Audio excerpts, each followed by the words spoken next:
7.1 Words from the text. 1. I'm so fed up with living in this town. It's so boring. There's just nothing interesting to do here. And I wish we hadn't bought this house. It's gloomy. 2.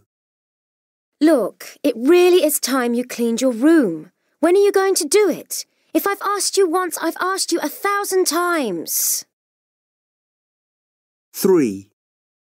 I was really upset when I didn't pass the university entrance exam, but I feel okay about it now. I guess it's not the end of the world. 4. I think it was appalling the way Selina behaved. I'm not interested in her excuses. She should be ashamed of herself. 5. OK, you've made your point. Maybe I did behave badly this evening. 6. I'm not very good at explaining things to people. I'm impatient, and I get very frustrated if they don't understand straight away. 7.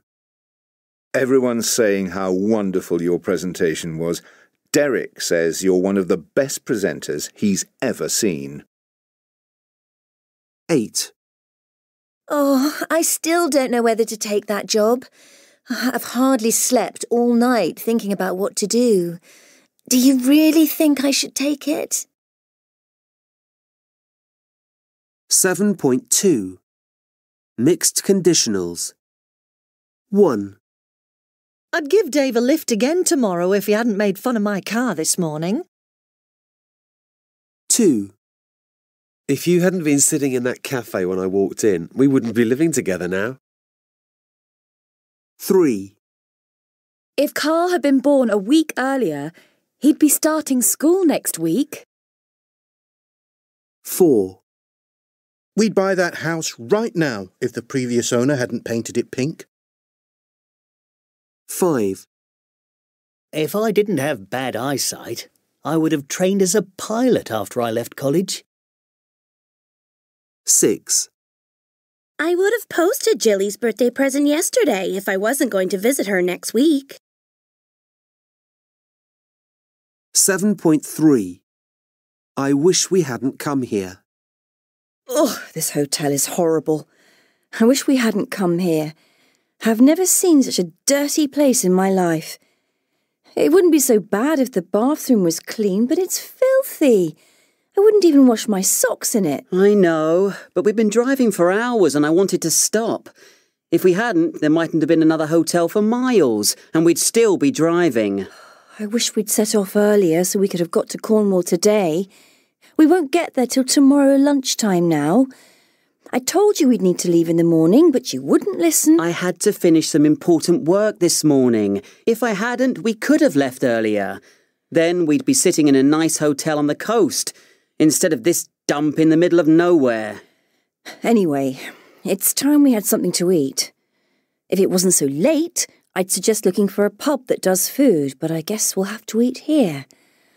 Oh, I wish we didn't. It'll be awful, I'm sure. Oh, I wish you'd stop moaning. OK, I'm sorry. I guess we're both tired. Come on, let's start enjoying the weekend. 7.4 Expressions with if. 1. There isn't very much, if any, chicken in this sandwich. It's all salad. I know. Mine's the same. I'd have ordered the vegetarian option if I didn't want meat. 2. We rarely, if ever, watch reality TV shows. We don't either. I find I get enough reality in everyday life. 3. He's a born loser if ever I saw one. Oh, that's a dreadful thing to say. He's just going through a difficult period in life. 4. You should find my house easily. If not, give me a ring and I'll give you directions. It's okay. I never find things easily myself, but my sat-nav usually does the job. 5. Joe seemed interested in the idea, if not exactly enthusiastic. Oh, I think she's very keen. She just doesn't show her feelings very much. 6. See if that dress fits you. If so, you should definitely buy it. You know, I think I might just do that. It's time I had some new clothes. 7. Creepy Colin asked me for a date. As if. Oh, come on. He's not that bad. I'd fancy him if he dressed a bit smarter. 7.5. The History of the Smile. Part 1. The historian and author, Kate Williams, goes in search now of the modern, winning smile. W.C. Field's advice might have been to start the day with a smile and get it over with, but the power of the smile should not be underestimated. The broad and confident smile is at the heart of our communication and central to how we interact with people in today's society. However, this hasn't always been the case. As Colin Jones, Professor of History at Queen Mary, University of London, explains. Since the Renaissance, there's been a tremendous emphasis on forms of politeness and civility, which emphasise control.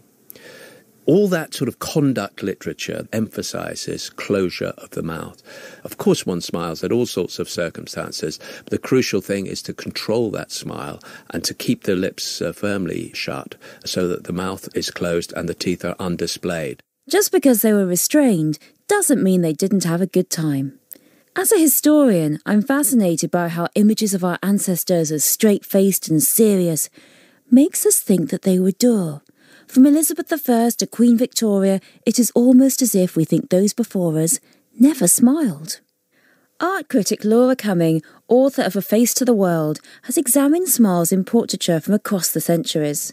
Most smiles that I can think of in portraiture are closed-lipped.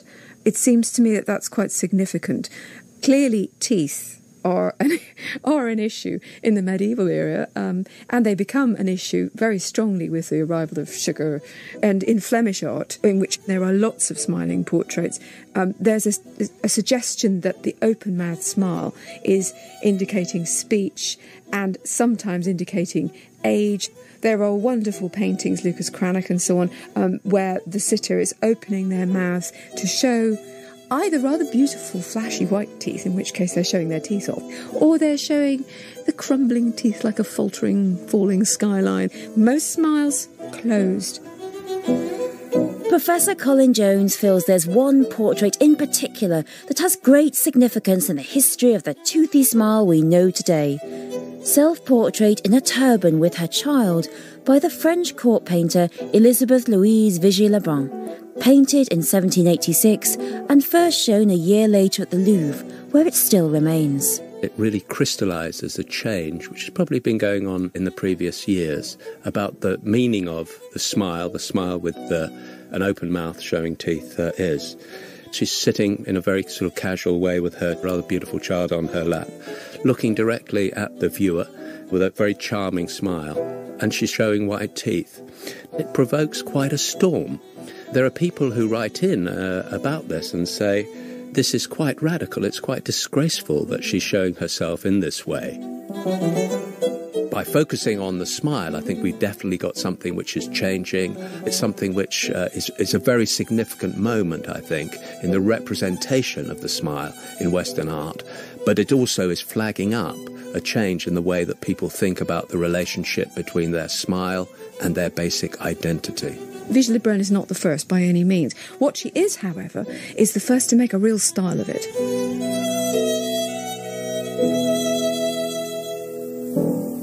What is also interesting about this smile is that it's flagging up Madame Vigée-Lebrun is a woman who can afford a dentist.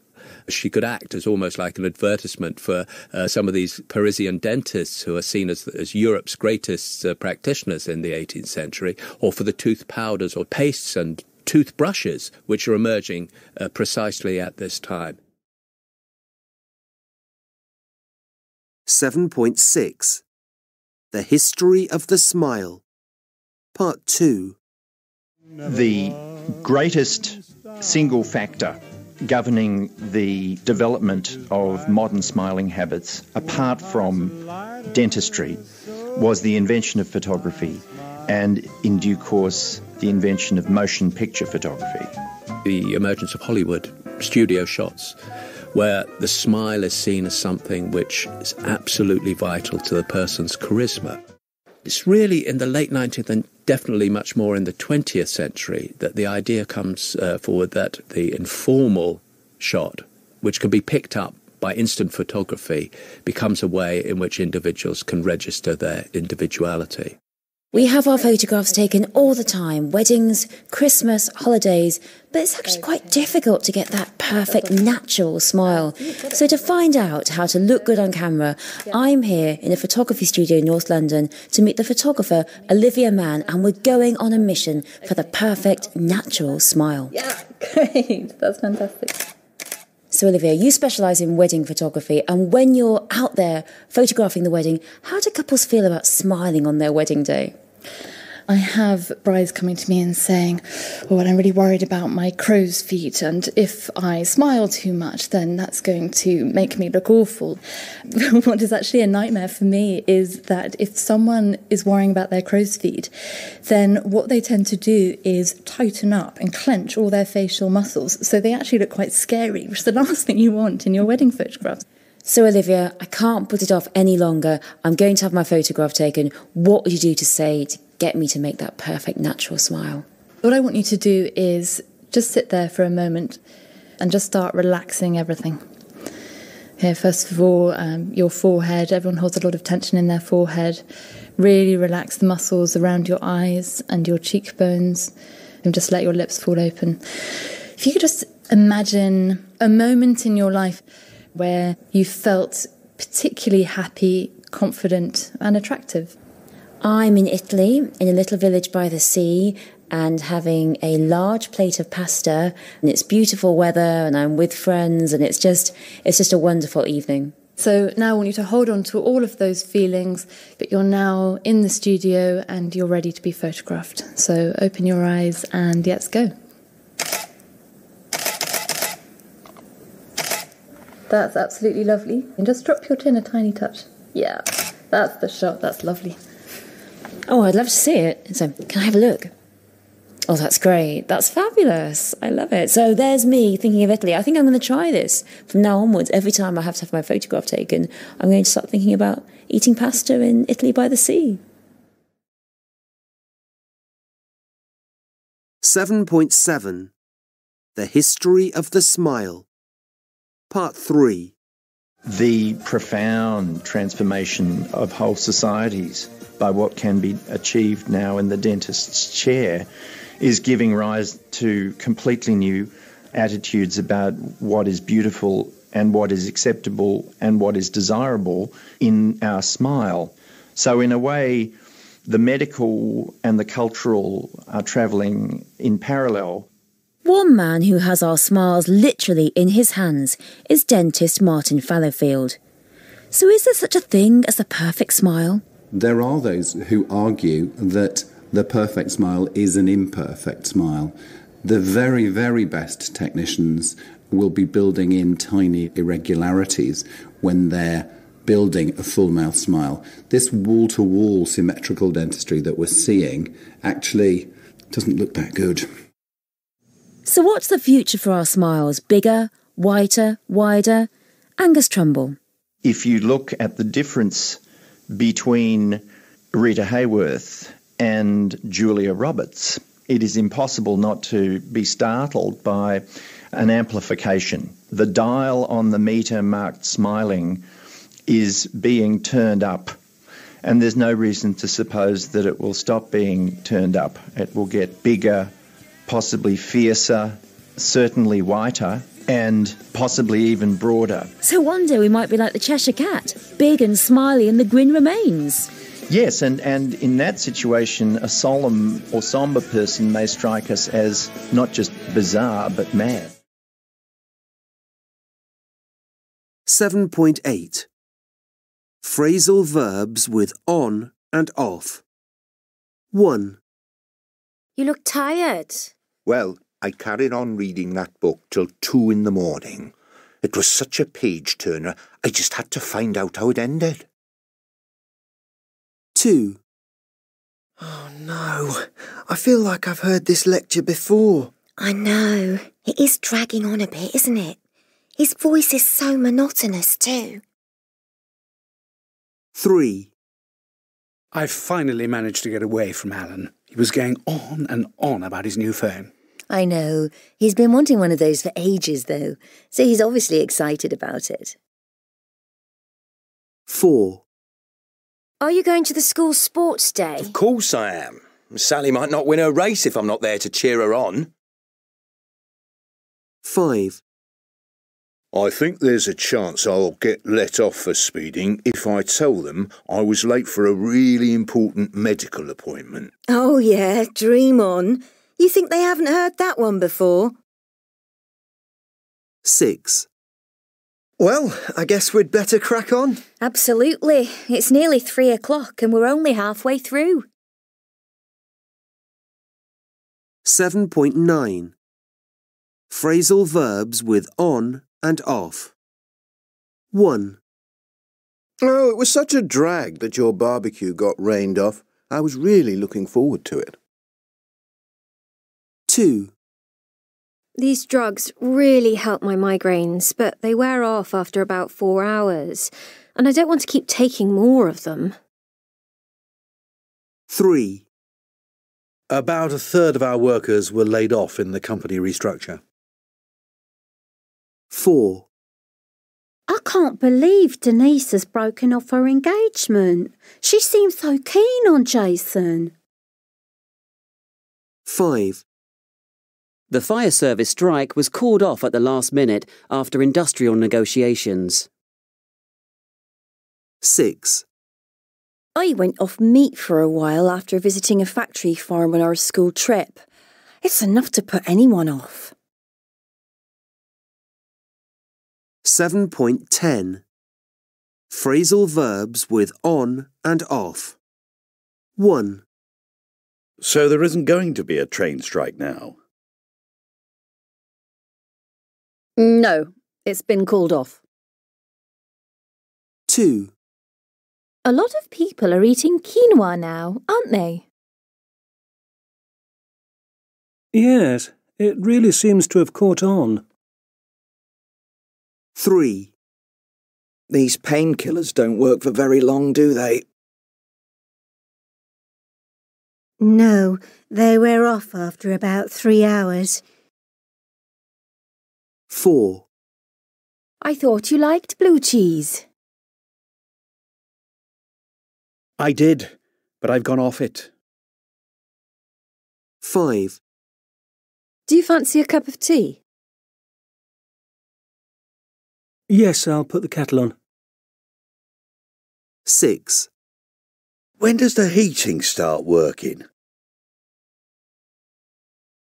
It comes on at 9 o'clock. 7. Was it too wet to finish your tennis match? Yes, it got rained off. 8. How come you lost your job? I got laid off. 9. Are you taking Susie to the airport? Yes, I'm going to see her off. 10. Have you still not written that essay? No, I keep putting it off. 11. Oh, I thought that lecture would never end. It was so dull.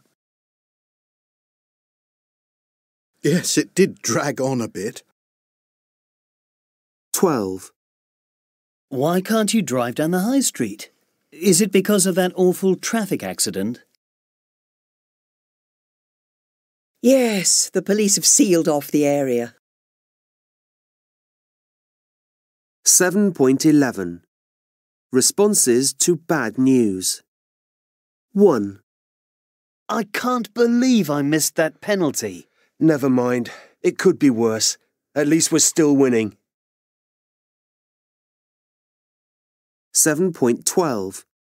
Responses to bad news. 1. The bank won't lend me any more money. I wish I'd never started my own business. Oh, cheer up. I'm sure it'll all work out all right in the end. 2. I'm so disappointed I didn't get the contract for that stadium. They've given it to another firm of architects. Oh, you can't win 'em all, and you could always get a job with the other firm. If you can't beat 'em, join 'em. 3. I don't think I'm ever going to make it as an actor. I failed another audition this morning. It's not the end of the world. Hang on in there and stay positive. 4. Oh, I can't believe what I've done. I sent an email moaning about my boss to her by mistake. Don't dwell on it. What's done is done, and it'll all be forgotten in a few days. 5. I just had the plaster taken off my leg, and now I've broken one of my fingers. Oh, keep your chin up. Someday you'll look back on all this and laugh. 6. We'll have to be more careful. We spent most of that lottery money already. Ah, well, easy come, easy go. It was good while it lasted. 7. If only I'd never asked Lucy out. She said no, and it's really awkward working with her now. You'll soon get over it. And at least you tried. You know, nothing ventured, nothing gained. 8. I'm still gutted about being made redundant. Perhaps it's for the best. You never did like that job. It might turn out to be a blessing in disguise. 7.13. Dear Tom, I won't ask how you are. I remember all too well. I know life's no picnic right now, and all in all, you haven't exactly had an easy start in life. My main advice is to stop wishing it had all been different. If it had, then you'd be different too. And, hard as it is to believe, you're actually just fine as you are. In fact, it's the difficult experiences you've had that will give you the strength and insight to make the most of the wonderful opportunities that are coming your way. Not that it's all a bed of roses from here on. There'll be no end of disappointments, but oh, if only you could realize that they're not as devastating as they seem. You get so upset when things don't go the way you think they need to, but hey, what gave you the idea that you know the best script for your life story? I've never worked out who or what writes the script, or indeed if there really is one, but looking back, it does all seem to work out pretty neatly. For example, I know it's a stretch to believe this right now, but you will get over Sarah dumping you. I know you think she's your one and only, and yes, she is lovely and drop-dead gorgeous, and the heartache won't let up for quite some time. But boy, wait till you see who comes along later. I won't spoil it for you, but I promise you'll find it was well worth the angst-filled wait. One tip. Shave off that ridiculous tash now. She'll admit later that it nearly put her off you. You'll make a few false starts with career choices, but I'm not going to help you avoid them. If you did, you might not appreciate just how lucky you are to have the job you'll wind up doing. Well, okay, maybe you could quit the job packing frozen chickens a bit sooner.